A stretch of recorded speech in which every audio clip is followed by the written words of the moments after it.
కుంభరాశి వారికి జూలై నెలలో ఆర్థిక పరంగా, ఆరోగ్యపరంగా, అదే వృత్తి, వ్యాపారరీత్యా, ఉద్యోగపరంగా కూడా ఏ విధంగా ఉండబోతోంది కనుక ఆర్థిక పరంగా సమస్యలు అనేటువంటివి ఎక్కువయ్యేటువంటి అవకాశమే గోచరిస్తుంది. ఎక్కడ తగ్గే అవకాశం లేదు. పైగా ఆర్థిక పరంగా మనం ఇంకా దిగజారిపోతున్నామేమిటి, నేను ఎక్కడ తప్పు చేస్తున్నాను అని మీలో మీరు ప్రశ్నించుకునేటువంటి అవకాశం ఏర్పడుతుంది. ఆర్థిక పరిస్థితి నుంచి బయటపడాలి అంటే ఏం చేయాలి, ఇంకా మన పరిస్థితి ఇలాగే ఉంటుందా, ఏ దేవుడు మనల్ని కరుణించడా అనేటువంటి చిన్న సందిగ్ధంతో ఈ నెలను గడుపుతూ ఉంటారు.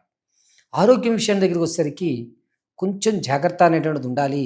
ఈ నెలలో సర్జరీలు జరిగేటువంటి అవకాశం ఎక్కువగా గోచరిస్తుంది. ముఖ్యంగా కాలుకు కానీ మోకాలుకు కానీ కొంచెం సర్జరీలు జరిగే అవకాశం ఎక్కువగా గోచరిస్తున్నాయి. కాబట్టి ఈశ్వరారాధన ఎంత చేసుకుంటే అంత క్షేమదాయకంగా ఉంటుంది. ఖచ్చితంగా కుంభరాశి వారు ఈ నెలలో సర్జరీల విషయంలో కొంచెం జాగ్రత్త వహించి డాక్టర్ గారి సలహాలు సంప్రదింపులు మాత్రమే తీసుకోండి. నిరుద్యోగులకి ఈ నెలలో ఉద్యోగ ప్రాప్తి కలిగే అవకాశం 3వ వారంలో కలుగుతోంది. పర్వాలేదు, నా శ్రమకి ఫలితం దక్కింది అని ఆనందపడేటువంటి అవకాశం ఎక్కువగా ఉంది. కుంభరాశి వారు ఈ నెలలో స్థిరాస్తిని కొనుగోలు ఎట్టి పరిస్థితుల్లోనూ చేయకండి. అనవసరంగా మీరు పెట్టిన పెట్టుబడి దిగిపోయేటువంటి అవకాశం ఏర్పడుతుంది. అంటే ఆ ప్రైస్కి అంత పెట్టక్కర్లేదు. మీరు ఏదైతే స్థిరాస్తి కొందాం అనుకుంటున్నారో ఆ ఏరియాకి మీరు అంత పెట్టక్కర్లేదు. బడ్జెట్ ఎక్కువ అయిపోతుంది. కొంచెం తక్కువలో చూసి పెట్టుకోండి, క్షేమదాయకంగా ఉంటుంది. అంతేకాకుండా ఈ కుంభరాశి వారు ఆరోగ్యం విషయంలో ముఖ్యంగా చాలా జాగ్రత్తగా ఉండండి.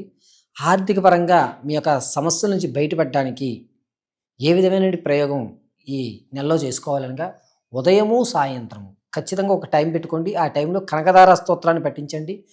ప్రతిరోజు కూడా గురు పరంపరల వద్ద, అంటే మీ యొక్క గురువుల వద్ద నేతి దీపారాధన తెల్లటి ఒత్తుతో చేయండి. చక్కగా అమ్మవారి కటాక్షం కలుగుతుంది. మరిన్ని వ్యక్తిగతమైన జాతకాన్ని తెలుసుకోవడానికి కింద స్క్రోల్ అవుతున్న నెంబర్ సంప్రదించి మీ యొక్క జాతకంలో జరుగుతున్నటువంటి మార్పుల్ని, మీ యొక్క స్థితిగతుల్ని, మీ యొక్క అవసరార్థం మీరు ఏ పూజ చేస్తే క్షేమదాయకంగా ఉంటుంది అనే పూర్తి విషయాల్ని తెలుసుకోండి.